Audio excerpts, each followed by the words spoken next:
tout le monde en a croisé, alors que c'est 4% de la population. Et c'est un terme qui est tellement fréquent, et puis ça permet de dire qu'on est tombé sur une mauvaise personne. Ce qui est bien avec les pervers narcissiques, c'est qu'on ne les connaît pas, mais dès que j'ai une patiente ou un patient qui m'en parle, j'arrive à combler tous les trous de ce qu'ils m'ont pas dit. Parce qu'ils fonctionnent sans se connaître, mais vraiment de façon similaire. C'est incroyable. AVS avec Philippe Robichon.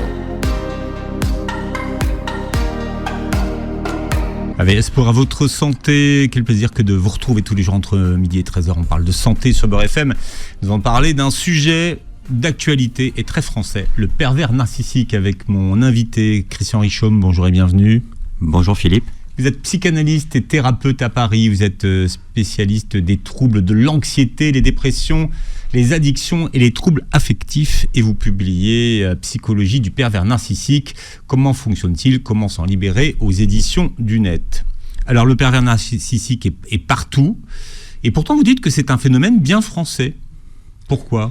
Parce qu'il n'y a pas de définition anglo-saxonne de ce terme-là. La traduction anglaise, elle est complètement différente. C'est une pathologie qui est du narcissisme, mais nous, on a rajouté le côté pervers.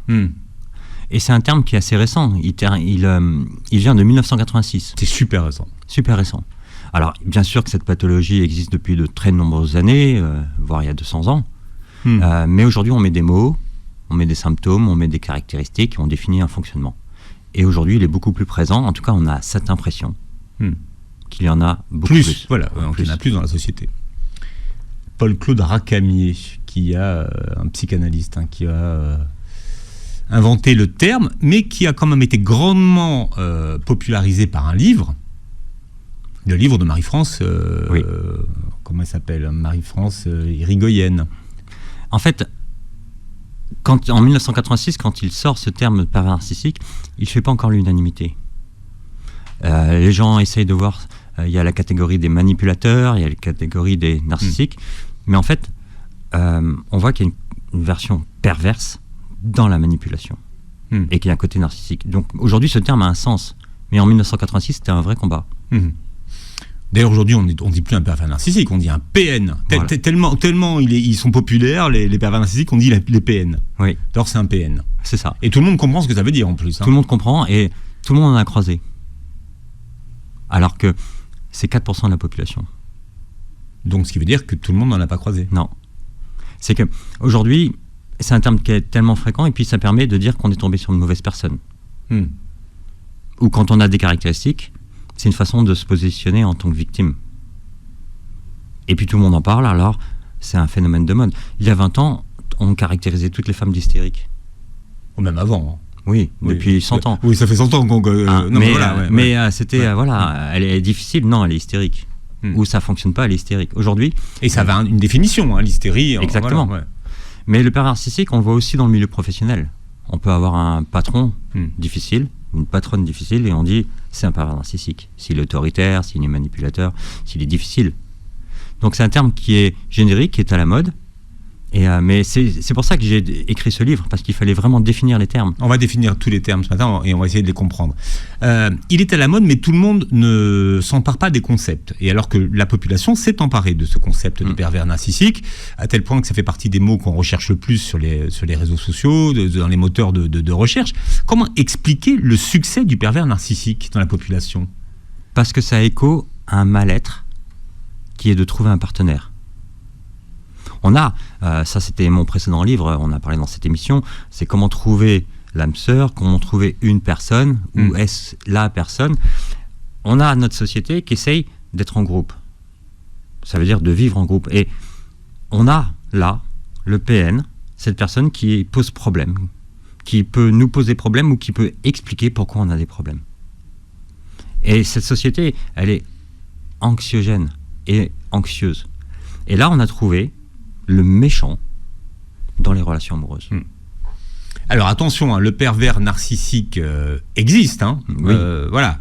Mais tous ceux dont on dit qu'ils sont des pervers narcissiques ne le sont peut-être pas. Par quoi est-ce qu'on pourrait remplacer le terme pour que ce soit plus juste ? Pour vous, les spécialistes, les psychologues, les psychiatres. Remplacer le terme de pervers narcissique ? Ouais. Trouble de la personnalité narcissique, enfin, qu'est-ce qui serait plus juste, on veut dire que... Trouble de la personnalité narcissique, c'est l'une des bases. Après, il faut rajouter le côté manipulateur, et le côté pervers. Donc on revient sur ce... Mais est-ce que tous les manipulateurs sont des pervers? Non, on est tous des manipulateurs. Quand L'enfant, on dit à quelqu'un... le bébé manipule sa mère. Ben, bien sûr. Ouais, donc, Et puis quand on dit fais ceci, tu auras cela, c'est de la manipulation. Quand on regarde de la publicité, c'est de la manipulation. Par contre, est-ce qu'elle est bienveillante ou malveillante? Ou quels sont les buts d'une manipulation? Alors on définit les termes. On y va. On commence par quoi? Narcissisme. C'est quoi le narcissisme? Ça vient d'où d'abord? C'est quoi le mythe originel? Alors on le connaît un petit peu, ça vient de la Grèce antique. C'est l'histoire d'un jeune garçon qui est très très beau et qui est complètement désintéressé par les femmes, par les nymphes. Et puis il y en a une qui tombe amoureuse de lui, et, mais elle est punie. Elle est punie, elle reçoit une punition parce qu'elle a un peu transigé, elle a fait trop de choses. Elle est punie et sa punition, c'est qu'elle ne peut répéter que les mots qu'elle a entendus. Donc on l'appelle écho. Et elle s'approche de Narcisse et elle lui parle. Et en fait, elle ne fait que répéter ce qu'il lui dit. Et lui, il s'en satisfait. Mais elle est vraiment malheureuse. Alors elle va voir une sorte de fée. Et... pour jeter un sort à Narcisse qui fait que si Narcisse rencontre sa propre image, il en tombera amoureux. Mais cette nymphe finit dans une grotte, d'où le nom de Écho, elle ne fait que répéter ce qu'on lui dit. Et donc le Narcisse se promène tout d'un coup dans la forêt et il tombe sur son image, qui est le reflet dans un lac, et il en tombe amoureux. La légende dit qu'il n'a jamais pu quitter cette image. Donc il reste constamment consterné devant cette image, il en tombe amoureux et il en meurt là. Et la légende dit que à la place de sa dépouille, aujourd'hui est une fleur qui porte le nom Narcisse. C'est le fait narcissique, c'est que tout tourne autour de moi. Dans cette légende, il y a le fait qu'il est entouré de jolies filles, mais ce qui l'intéresse, c'est lui-même, c'est-à-dire son propre intérêt. Même si on essaie de le séduire, même si on essaie de s'en approcher, tout ce qui l'intéresse, c'est le fait que c'est une personne égocentrique, mais un pourcentage élevé. Et tout ce qui l'intéresse, c'est lui-même. La preuve, c'est que dans cette fable, il en meurt. Ouais. Mais Christian Richomme, on est tous un peu narcissiques, non? Il faut l'être un petit peu. Mais on l'est tous ou pas? Bah non. Ah non? Non, il y a des gens qui n'ont pas... Ah oui, il y a des gens qui n'ont pas du tout Non, il y a des gens qui ne voient le bonheur que dans celui des autres, quitte à s'oublier. C'est ce que j'appelle aussi les people pleasers. C'est ceux qui disent toujours oui à tout le monde. Ça, c'est un peu l'opposé. Les personnes qui sont empathiques, ça, c'est aussi l'opposé. Pareil, voilà. Ils sont pas narcissiques. Non, ce sont des personnes qui voient leur bonheur à travers celui des autres. Donc ce qui prime, c'est ce que vous ressentez, c'est ce que vous avez, c'est ce que je peux faire pour vous. Quitte à m'oublier. On le voit dans les relations. Il y en a qui ne savent pas dire non, il y en a qui ne savent pas se positionner, il y en a qui n'ont pas de limite, et il y en a qui s'oublient, qui ne se respectent pas. Donc là, il y a une faille narcissique, mais dans le côté négatif. On parlera des failles narcissiques, mais qui expliquent souvent certains des comportements des pervers. Et puis il y a des gens qui ont énormément d'ego et qui s'en nourrissent. Quand on trouve ça dans le monde, aujourd'hui un monde visuel, donc numérique, voilà, on peut le voir dans le monde politique, dans le monde artistique. Voilà, il y a plein de façons de développer son ego. Oui, d'ailleurs, on dit aujourd'hui que la société est atteinte d'un trouble narcissique à cause justement des réseaux sociaux. On en sort un petit peu, mais il y avait une période où tout le monde était en selfie. Aujourd'hui, les gens ne font plus de selfie, ils se font prendre en photo. Mais avant, les gens se prenaient eux-mêmes en photo, tout seuls en photo. Donc ça a développé énormément. On en est sorti.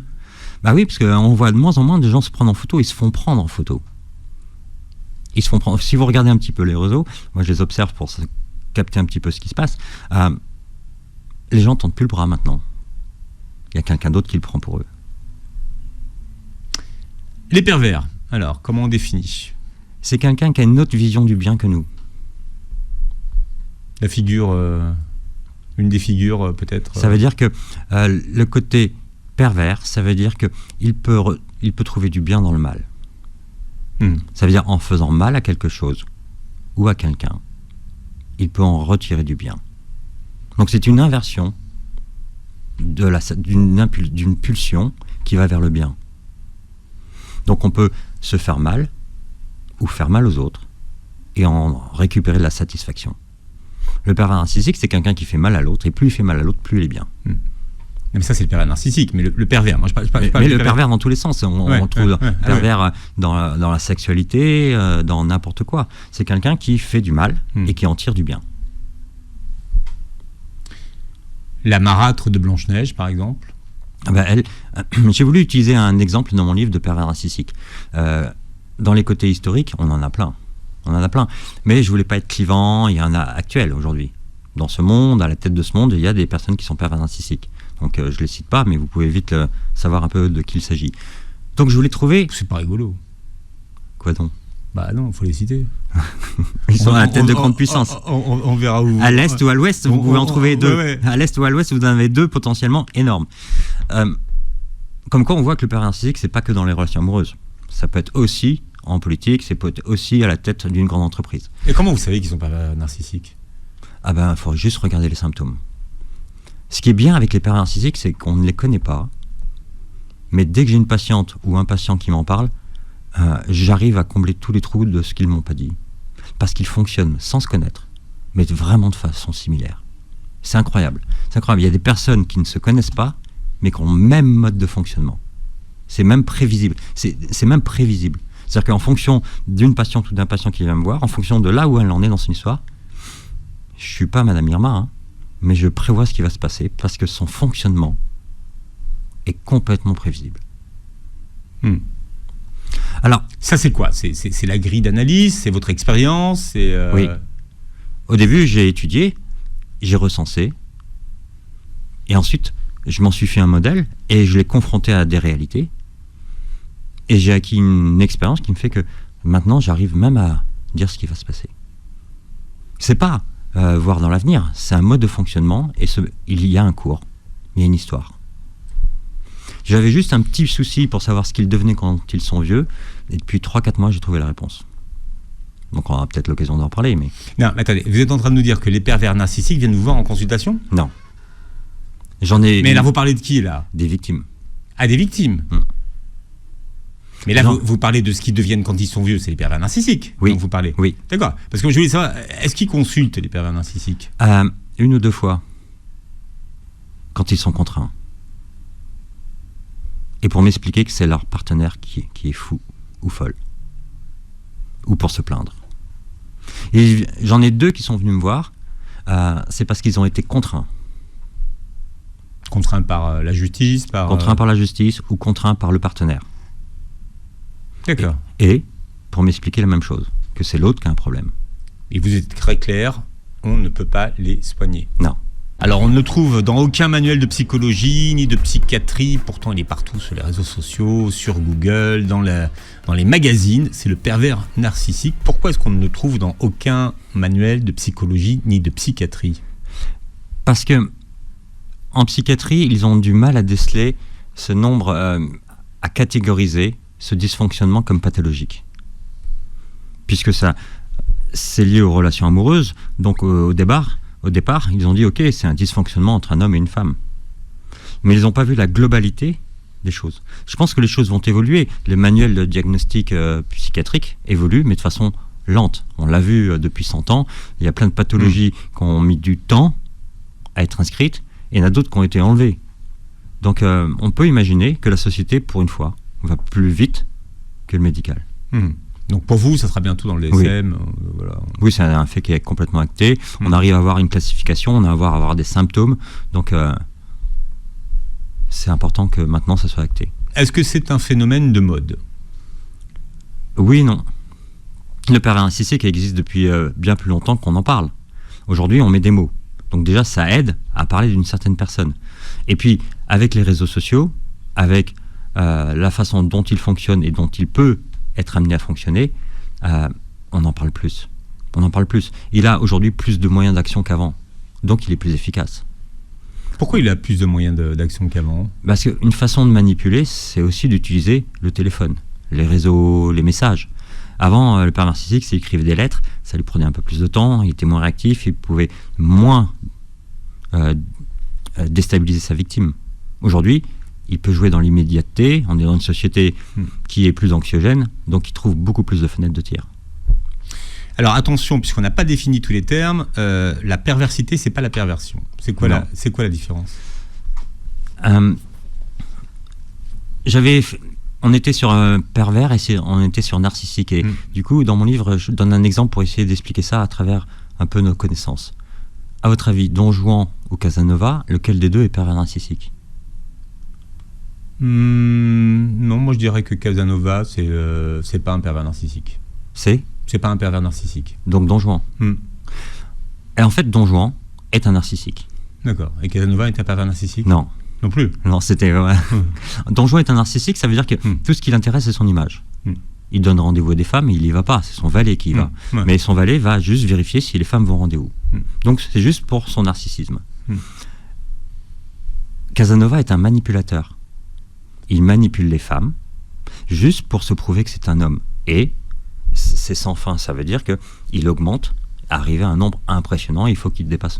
Mais il n'est pas ni narcissique, ni pervers.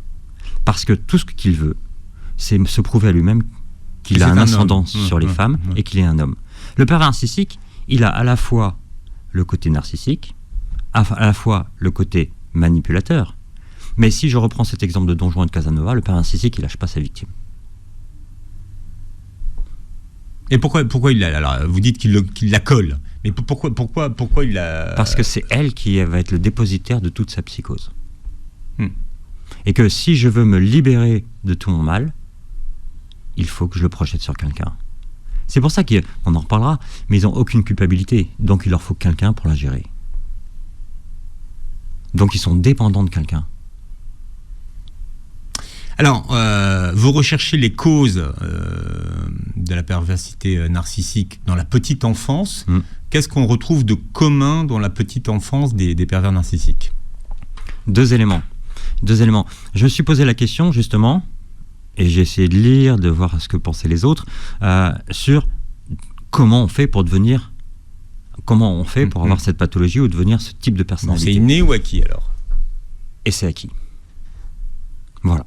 Ça se passe quand on a deux phases. Pour tous les enfants de 0 à 3 ans, c'est l'amour de sa mère. Celle qui a donné le sein, qui a donné la vie, la peau, l'odeur, le contact, la sécurité. Ensuite, vous le savez, pour les garçons et pour les filles, à 3 à 6, 7 ans, il y a une deuxième phase qu'on connaît bien pour les garçons qui s'appelle Oedipe et qui est pour les filles qui s'appelle Électre. Voilà. Et là, on tombe amoureux de la personne du sexe opposé. Donc pour les garçons, c'est à nouveau leur mère, ce qui fait qu'il y a une phase qui est complètement différente que pour les filles. Les filles, elles, peuvent tomber amoureuses de leur père. Ou eux, il y a un petit souci, c'est que leur mère était leur ancienne amoureuse, donc elles doivent écarter leur ancienne amoureuse pour avoir une place avec le père. Les garçons, eux, sont dans une filiation, pendant 6 ans, c'est toujours la mère. Ce qui fait que les filles développent beaucoup plus de culpabilité à cause de cette phase-là que les garçons.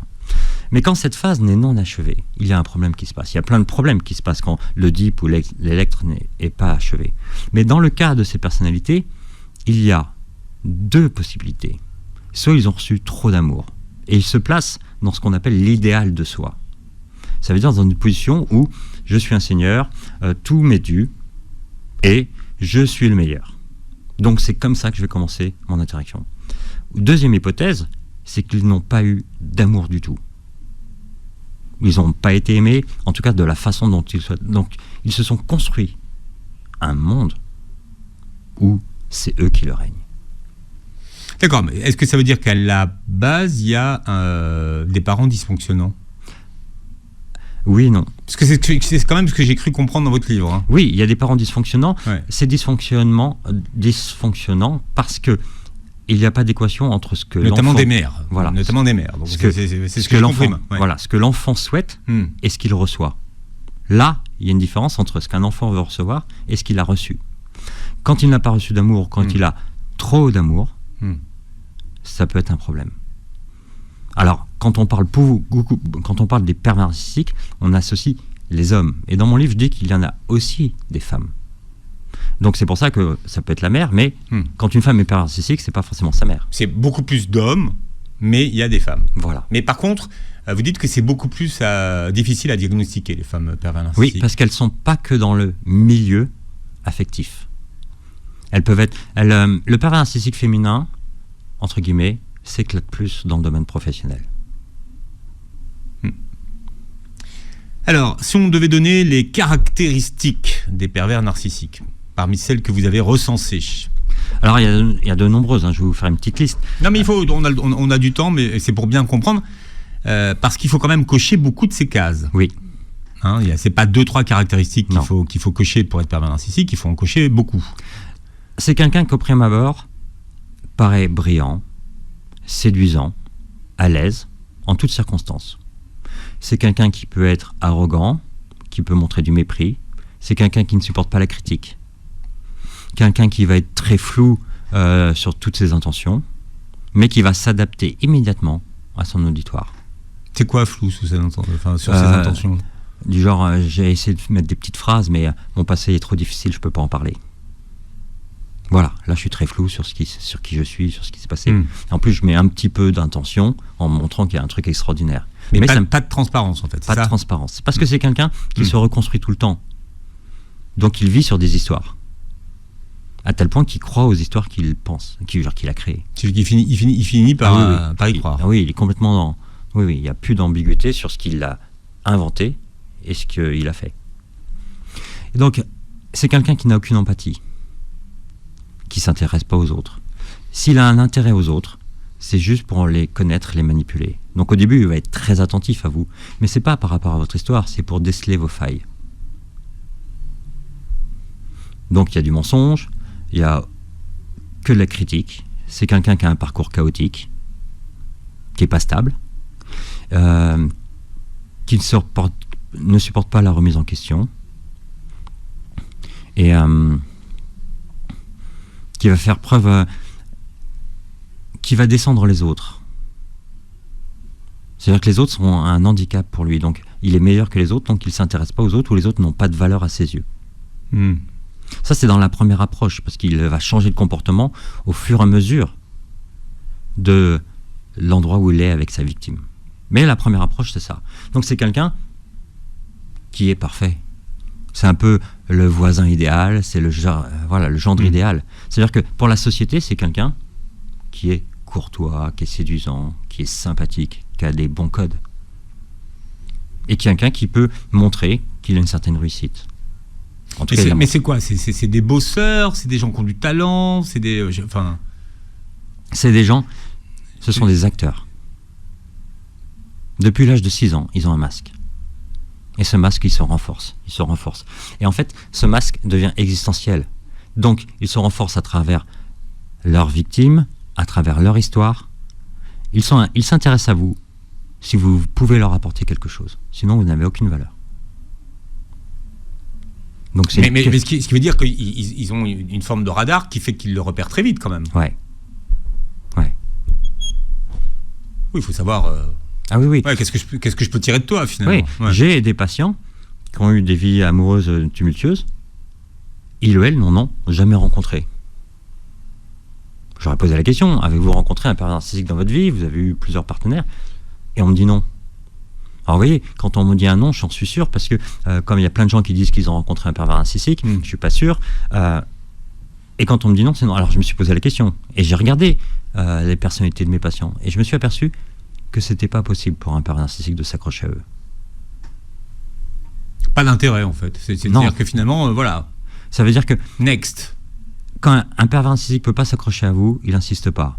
Ou quand il pense qu'il peut être décelé, soit il s'en va, soit il vous descend. J'ai une patiente qui a... Oui, mais attendez, parce que si vous dites s'il pense qu'il peut être décelé, c'est quand même qu'il a conscience que c'est un pervers narcissique, non? Non. Il a conscience... Alors c'est quoi être décelé alors? Ça veut dire qu'on voit dans son jeu. Lui, pour lui, il a un fonctionnement complètement normal. C'est les autres qui ont des problèmes. Et si on voit dans son jeu de séduction, dans son jeu de manipulation, qu'il ne peut pas s'accrocher à vous, il va dégager. C'est-à-dire qu'il va partir? Ouais. Ou alors il va essayer de vous descendre. Ça veut dire de vous faire mal aimer par les autres. Parce qu'il sait qu'il est démasqué. Ouais. Il voit qu'il n'a pas d'accroche et que ça ne fonctionne pas. Que quand il vous raconte une histoire que vous n'êtes pas crédule, là il est en danger. Donc son premier réflexe, c'est de dire que c'est vous qui avez un problème. Pour pas être démasqué. Il a un masque depuis qu'il a l'âge de 6 ans. Ce masque est existentiel. Il ne peut pas vivre en dessous sans son masque. Mais c'est conscient quand même. C'est conscientisé. C'est pas... Juste ça. Le fait qu'il ait une maladie, qu'il ait une pathologie, qu'il ait un fonctionnement différent des autres, non. Le fait qu'il fait mal aux autres, non. Oui, parce que ce qu'on n'a pas dit depuis tout à l'heure, c'est que le pervers narcissique est malade. Oui. C'est une pathologie. Oui. C'est pas un être qui fonctionne sainement. Mais au premier abord, vous m'avez demandé les caractéristiques, au premier abord, il paraît tout le contraire. C'est quelqu'un qui est sûr de lui, quelqu'un qui est stable, quelqu'un qui a des codes. Donc vous voyez, le masque, il est bien fait quand même. Il a l'air sûr de lui, mais quelle image est-ce qu'il a de lui alors ?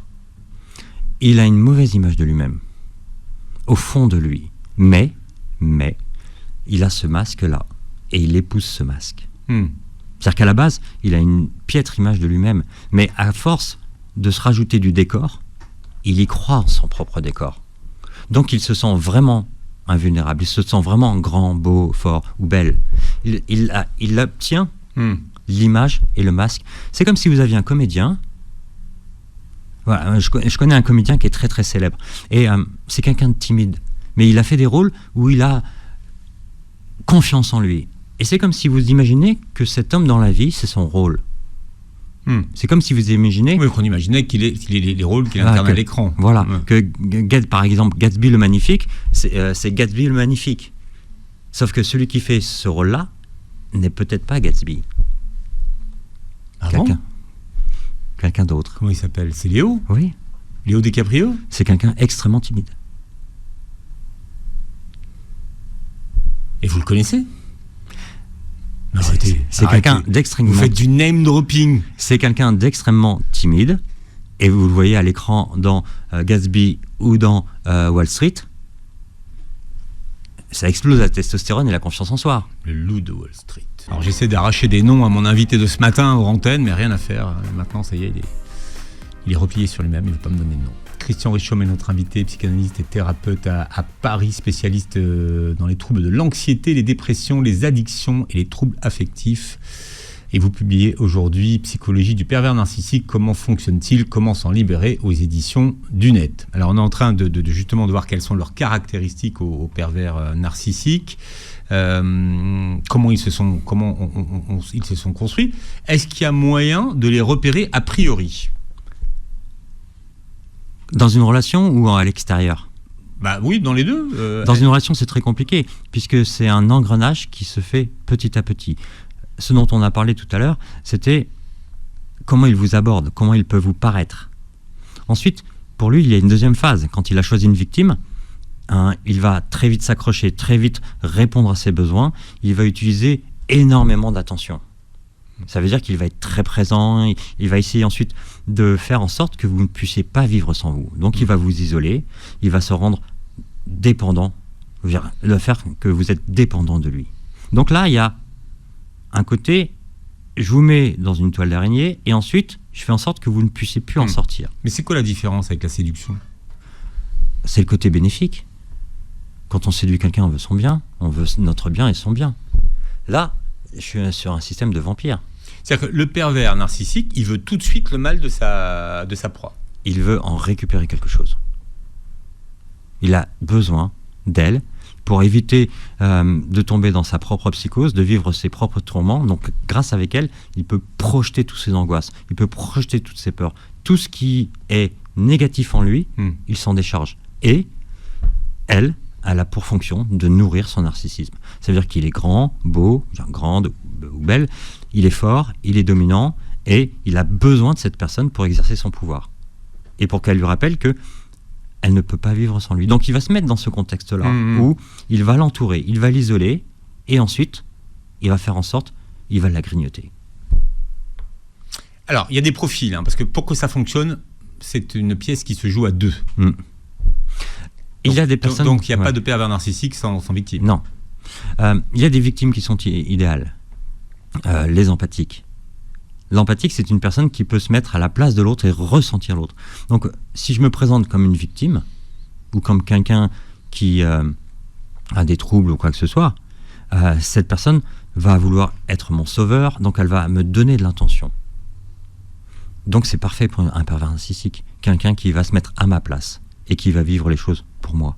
Donc du coup, si elle est très sensible, je peux lui balancer toutes mes angoisses, et elle va avoir de ressources que de m'aider. Donc c'est quelqu'un qui va fonctionner pour moi.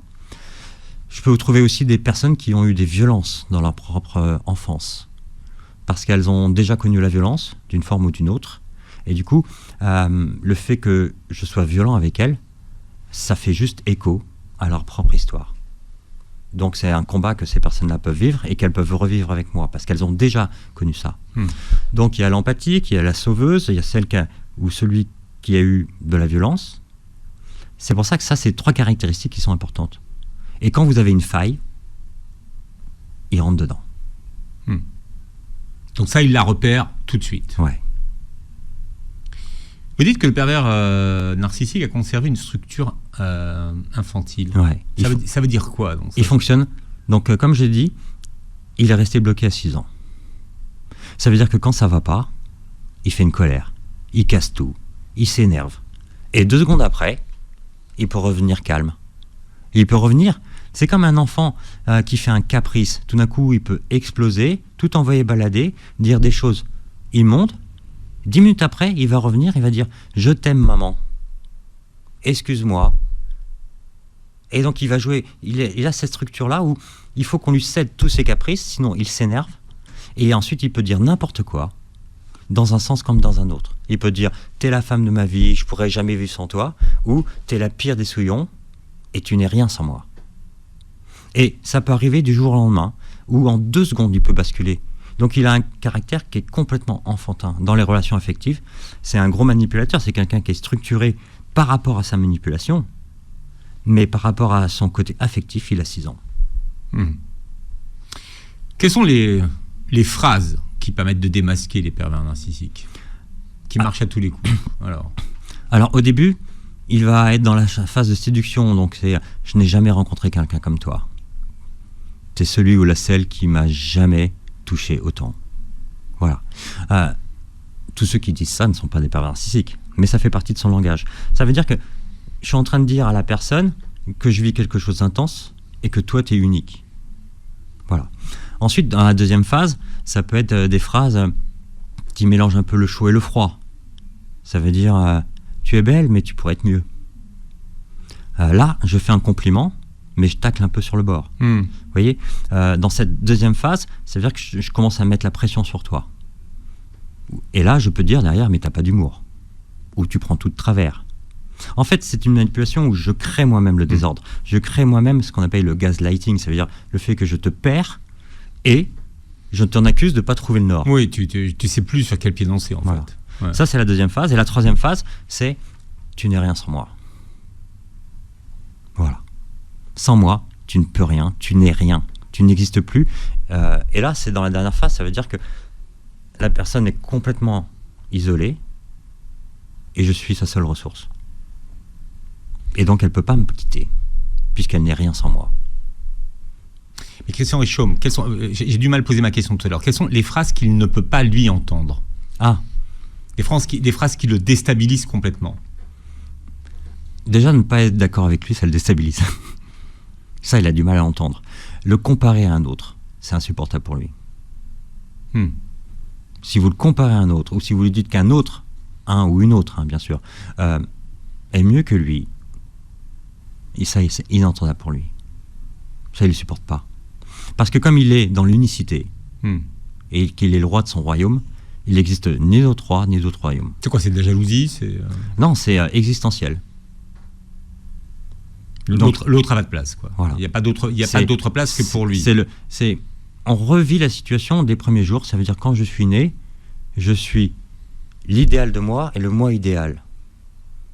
Ça veut dire que je suis né, tout le monde est autour de moi et il n'existe rien d'autre. Et ils vivent leur vie comme ça.